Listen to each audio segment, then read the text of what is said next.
So over here, you can see that I have a color correction applied onto this particular footage.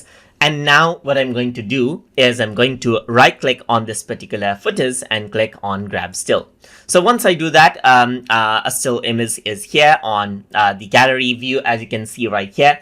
And now let's see how we can utilize the different preview options from the still that we have in the gallery view. So I'm just going to go around over here onto, let's say, for example, on the center right here, and let's go around and compare out the footage right here. So I'm just going to go around and double click on this right here, and you can see that the gallery comparison is applied right here.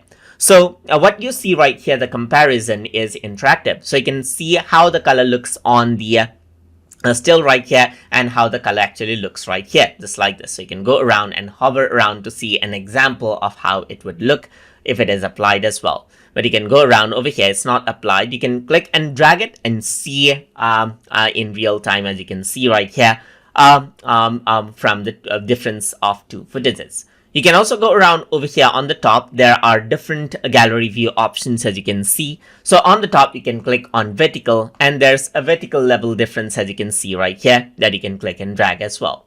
There's like a slanted level of comparison as well, as you can see, and there's like opacity level difference as well that you can click and drag to differentiate as well. There's different sort, like they can invert out the image as well, as you can see. You can go around over here and you got the square box version as well. You can expand and then you can minimize it, as you can see right here. You can expand, minimize, and then you can go around over here, and there's the bars over here, as you can see as well, like a window for comparison, and there's checkerboard comparison over here, just like this as well. So you can go around, click and drag to change around the checkerboard comparison right here. So that is how you can utilize the gallery preview option inside of Davinci Resolve. So I hope you guys learned something as always, and as always, please like, comment, share, and subscribe.